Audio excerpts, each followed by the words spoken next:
To add the ability to take attendance within Moodle, turn editing on in your course, select Add an Activity or Resource, and then choose the attendance icon.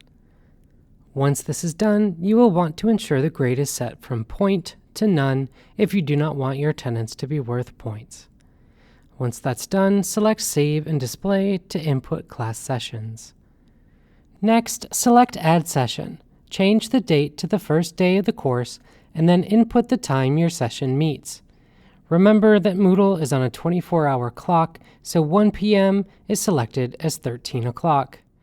Next, check the box Repeat the session above as follows in order to make multiple entries, and then select the days your class meets.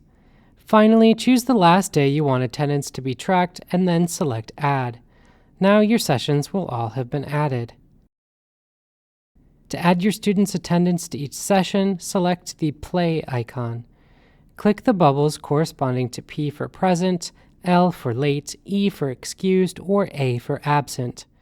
To quickly mark everyone present, click the Set Status dropdown, select All, then click the top bubble under Present. When finished, be sure to hit the Save button.